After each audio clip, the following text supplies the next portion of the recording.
So the learning objective is that you can describe the tangent problem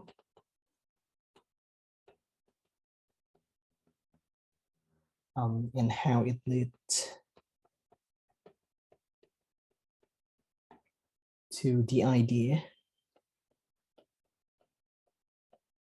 of limits and derivatives. And you could be able to recognize a tangent to a curve at a point as the limit of a secant line. And for the velocity problem, you could be able to identify instantaneous velocity as the limit of average velocity over a small time interval. All right, so first, let's take a look at the tangent problem. So the idea of tangent problem or the tangent line to a certain curve is actually from the idea of the secant line. Okay, so before knowing how to obtain the equations of the tangent line, we first need to know what this the secant line is and how you obtain this equation of the secant line. Right. So secant, the meaning of that is to cut. Right. And the secant line is the line that cuts or intersects a curve at more than one point. Right. It's a line and that cut or intersect a curve at more than one point. So that's the idea of secant line. So graphically, you can draw this out. This is the x, y. All right, so now I'm going to put in some arbitrary curve, some curve like this. This is y equal to f of x. And I have a secant line, or a line that intersects this curve at 2 points. This purple line intersects the curve at 2 points. And I call this x1. And this one is x2. So that's the x coordinate for each point. And the corresponding y coordinate for each point is, so this is f of x1. And this one is f of x2. Okay, now you have 2 points, x1, y1, and x2, y2. Okay. And from pre-calculus, you learn how to find the equations of a line that's going through 2 points. Right. So equations of a line, or rather in this case, we name it the secant line, passing through 2 points, x1, y1, and x2, y2. And in pre-calculus, you have the two form that you usually use, right? The point slope form and the slope intercept form.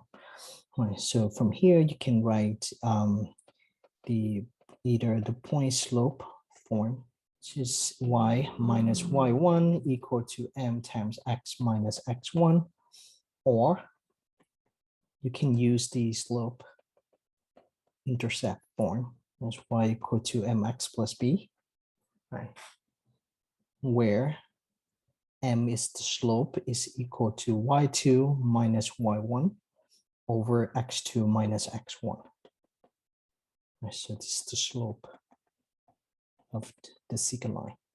Right, so we know this much from pre-calculus, right? So given 2 points, there's a line that can go through these 2 points, and you can write the equations of the line going through these 2 points, x1, y1, x2, y2.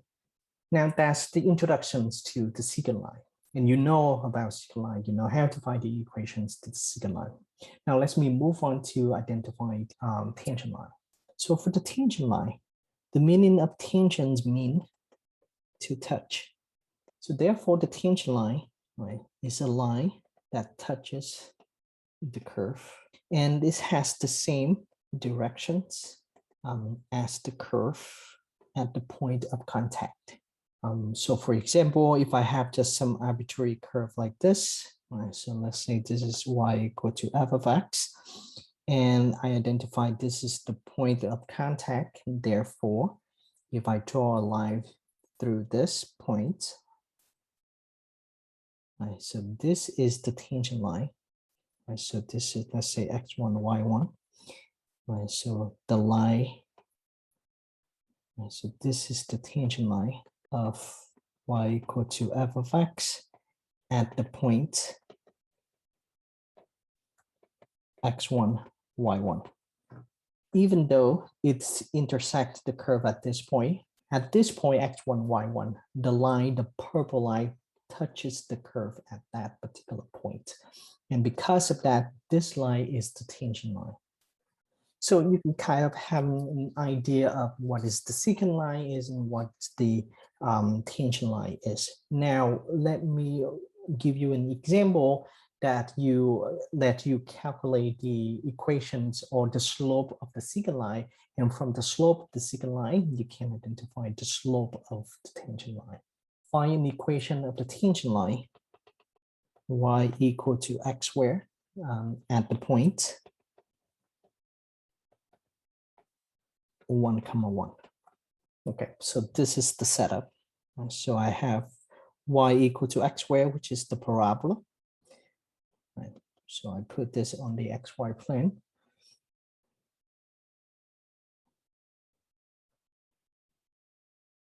So this is y equal to x squared. So the question asks you to find the equations of the tangent line at the point 1, 1. So let's say this is the point 1, 1.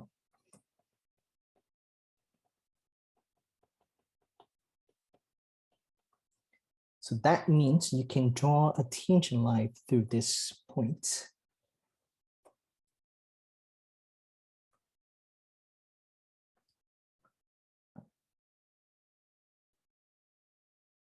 But the issues of finding the equations of the tangent line is that for the tangent line, you only touch or intersect the curve is only one point.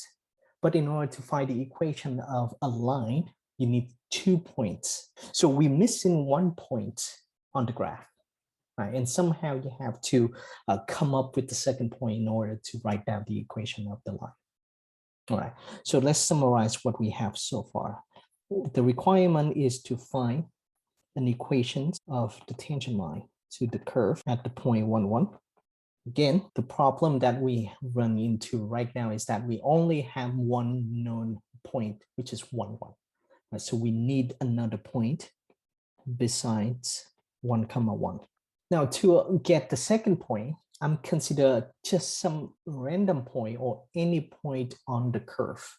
And I call that x and f of x. Right? So consider the point x comma f of x on the curve. But the curve is given a specific formula. Right? This is the parabola, and the formula is that y equal to x squared. So instead of just writing some arbitrary point x comma f of x, I'm going to consider the point x comma x squared. All right, so I have this point on the graph. Let's say this is the point x comma x squared. Now I have 2 points, right? 1, 1 and x comma x squared. When I have 2 points, I can draw a line through these 2 points. And because this 2 points is on the graph of y equal to x squared, you create a secant line. All right, so let me go back again. Right. You are only given 1 point, 1, 1. And they ask you to find the equation of a tangent line at that point. The issue is that when you want to find the equation of a line, you need 2 points. So in addition to the point 1, 1, we consider some random point or some arbitrary point on the curve, which is x comma x squared. Now you have 2 points on the graph of the curve, right? You can draw a secant line through these 2 points. And I'm going to draw like this. So it's a little bit hard to see. right? So this is green line, right? Going through this 2.11 and x comma x squared. Given this 2 point, we know how to find the equations of the secant line. Okay. Well, given the point 1, and x comma x squared, we can determine the slope of the line passing through this point. So these points. You know how to find the slope, right? We write down the formula earlier in the lecture as well. So the slope is y2 minus y1 over x2 minus x1. Given that y2 is x squared and y1 is equal to 1, divided by x2 is x and x1 is 1 as well. So this is the formula for the slope of the secant line, right?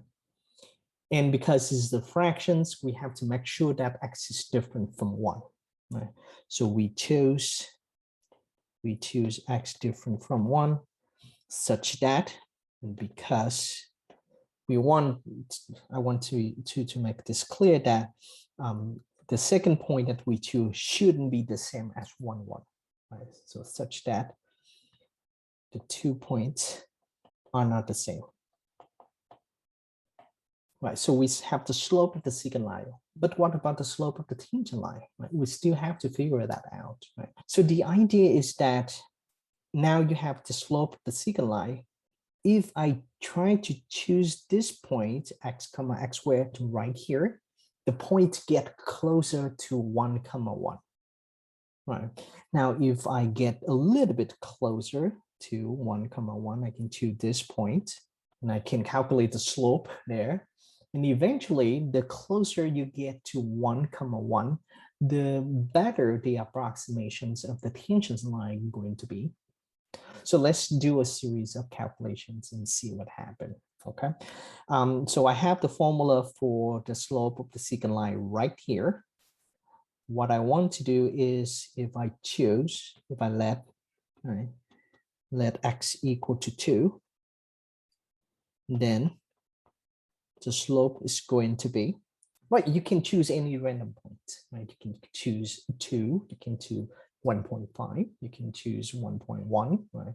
We're gonna do a series of calculations. Let's start with the point that is further away from 1, 1.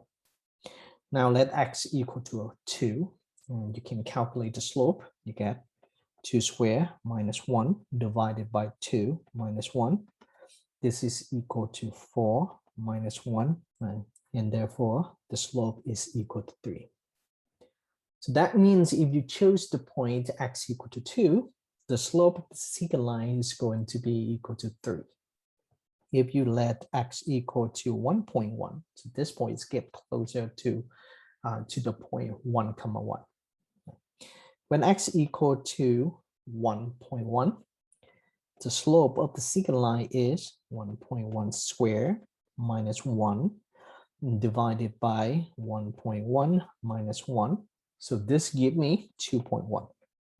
Okay. So as you move the point closer to the point 1, the slope starts to change. Right?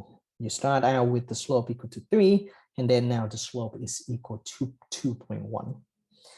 Now let me move the point a little bit closer to the given point 1. Let's say I want to choose x equal to 1.01.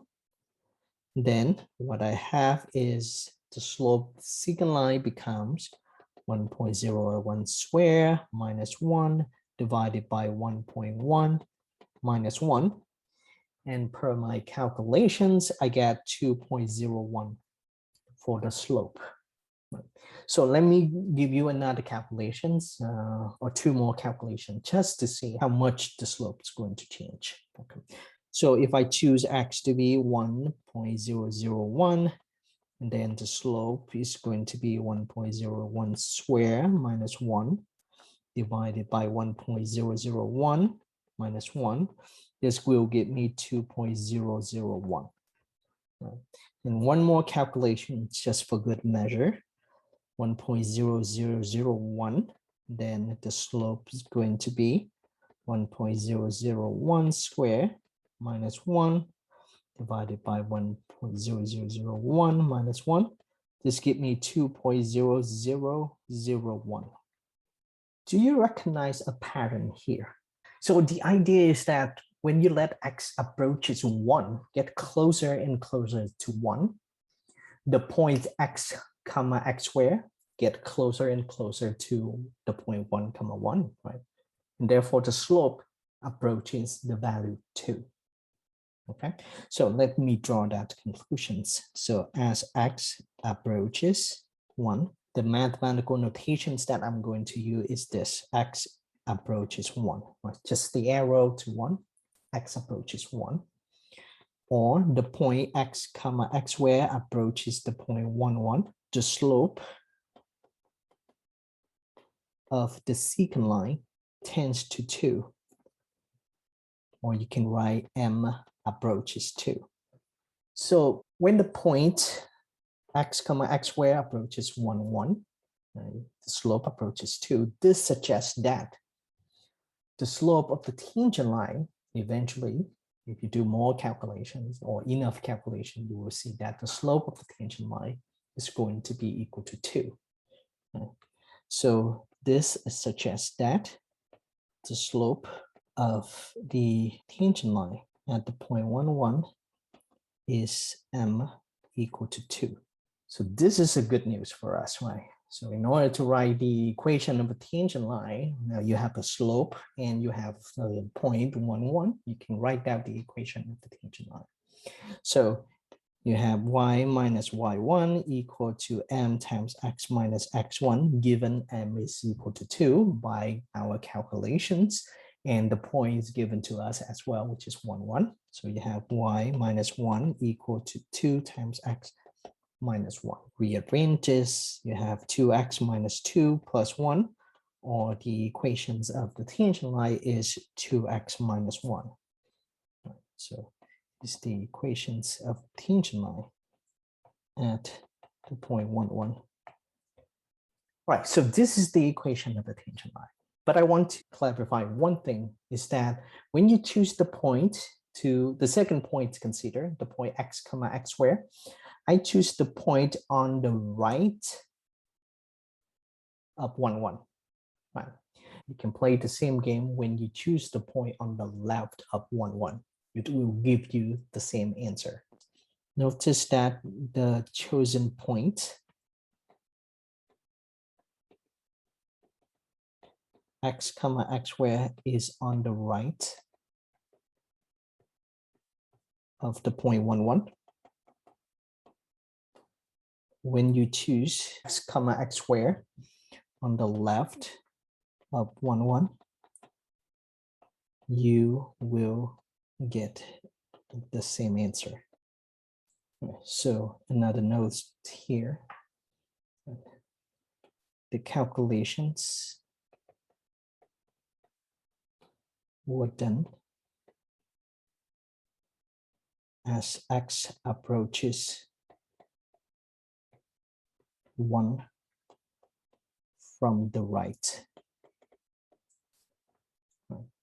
And we will have a notation. I will introduce the notations for this particular statement later on. Okay, but for now, I'm just going to say the calculations were done as x approaches 1 from the right. Right. And of course, we can do a similar calculation. So as x approaches 1 from the left. And again, I will introduce to you the notations of this statement. Okay, so let's summarize what we have so far for the tangent problem. So the idea is that given one point on the curve, they ask you to find the equations of the tangent line to the curve as the given point. The issue is that in order to find the equation of the line, we need 2 points, right? So to do that, to get away with the issues, I'm going to choose the point, some random point on the curve, let's say x comma x squared, right? And I do a series of calculations as I move the point closer to the point 1, 1. Right. The more calculations I did, or the closer the points get to 1, 1, the more accurate the solutions of the slope going to be. right? So 10 to 2 here. And when you have the slope, when you have the given point, you can write the equations of the tangent line. You can do this calculations when you choose the point on the right of 1, 1, or you can do the calculations when you choose the point on the left of 1, 1. It's going to be the same. Okay, so that is the tangent problem. The tangent problem tells us that for the secant line, start with the secant line, you can reduce that to the tangent line. Well, let me move on to the second problem, which is the velocity problem. And for the velocity problem, I'm going to write down an example here. So suppose that a ball is dropped from a building 450 meters above the ground. Find the velocity of the ball after 5 seconds. Right, so here's the few things that we need before we jump into calculating the velocity of the ball after a certain time. The first one is we need to have the position function. Usually this is given to you. So consider, so I write this is the position functions, P of t equal to 4.9 t squared. Right, so a quick note here, this is the position functions of any falling object.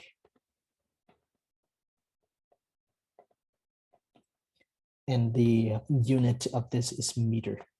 So because we start with meter here. Okay, so that's the formula for the average velocity. As I mentioned, this is very similar to the formula of the slope of the secant line. The issues with this problem is that they just ask you to find the velocity of the ball after 5 seconds. So that is just a single instant of time. But the average velocity that we have required 2 different time instant of time. All right, so the issues here, we just have single instance of time. Okay, so that means no time interval. What we know is that we want to know the velocity after 5 seconds. So instead of just 1 instant of time, let's make 2 instant of time. Let's just try to find some time intervals. Whatever you have, get the time interval or the second instant of time closer to 5 seconds. So what I mean by that is let me calculate the average velocity when the position at time t equal to 5 and time t equal to 6. And then I reduce the time interval. Instead of time equal to 6 seconds, I'm going to reduce that to times equal to 5.1 between. So now I have the time interval between 5 and 5.1. I'm going to do the same thing, reduce the time interval again. Now I have, let's say, 5 to 50.1. Reduce the time interval one more time. Right? You can have something like 5 to 5.001 and see what is the average velocity going to approach to. Right? So let's do the calculations. Right? So I'm going to set up the table. On one side is the time interval that I want to consider, and on the second column is going to be the average velocity that I'm going to calculate. Right? So time interval on one side and the average velocity on the other side. You can choose any time interval you like, right? So it can be between 5 and 7, but the smaller the time interval, the better the result's going to be. But let me start with 5 and 6. Right? So the time interval that we're going to have is between 5 and 6. The average velocity is calculated as P of 6 minus P of 5 divided by 6 minus 5. Again, I'm just going to use the average velocity formula right here, given that T2 is equal to 6 and T1 is equal to 5. Okay. P of 6, that means the position functions at time t equal to 6. So this gives me, so let me move out here a little bit. So 4.9 times 6 square minus 4.9 times 5 square divided by 6 minus 5. So again, I'm just doing the average velocity calculations, and these calculations give me 53.9, and the units should be meter per second. So for the first time interval, the time interval between 5 and 6, the average velocity of the ball is 53.9 meter per second. Now let me shorten the time interval. Instead of between 5 and 6, I'm going to do 5 and 5.1. All right, so this gives me P of 5.1 minus P of 5 divided by 5.1 minus 5. Or this is 4.9 times 5.1 square minus 4.9 times 5 square divided by 5.1 times 5. Per my calculations, I'm going to get 49.49 meter per second. Right. So just 2 times interval at this point. There's no pattern that I can see yet. Right. So let's continue. Let's shorten the time interval. Instead of the time interval between 5 and 5.1, I shortened the time interval. Now I get between 5 and 5.01 for time interval. I'm going to substitute in the same formula, do the calculations. I should get 4.9 times 5.01 square minus 4.9 times 5 square, altogether divided by 5.01 minus 5. This gives me 4.9.049.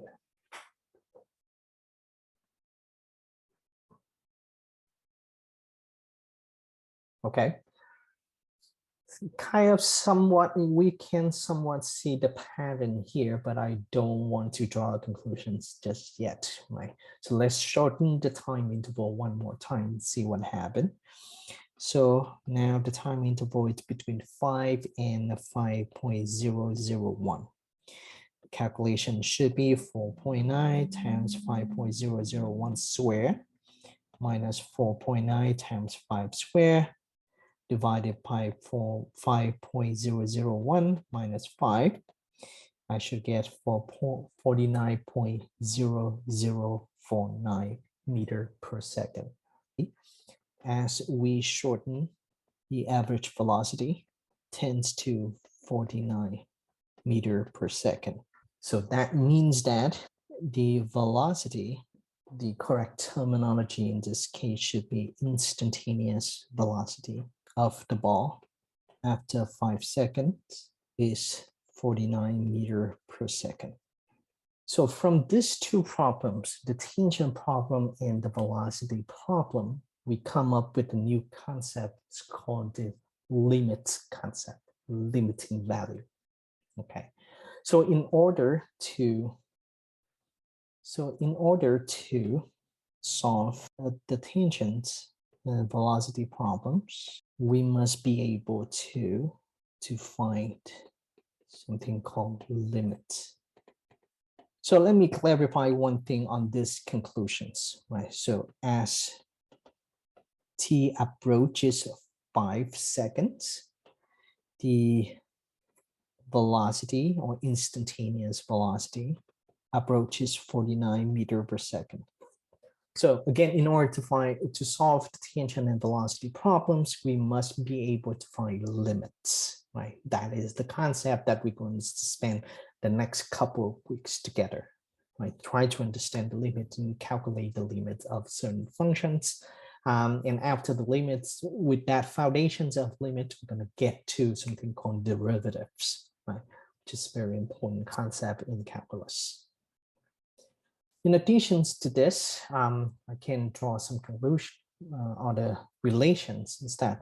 The slope of a secant line can be used to calculate average velocity, and the slope of the tangent line is equivalent to something called instantaneous velocity. I want you to think about limits in the concept of average velocity and instantaneous velocity, and the secant line and tangent line. Right? Given secant line, you can take the limit so that you can get to the tangent line. And given the average velocity, you can take the limit to get to instantaneous velocity. So that's the idea behind limit by solving the tangent and instantaneous velocity problems. All right, so I'm done with this lecture. Let me move on to the next lecture.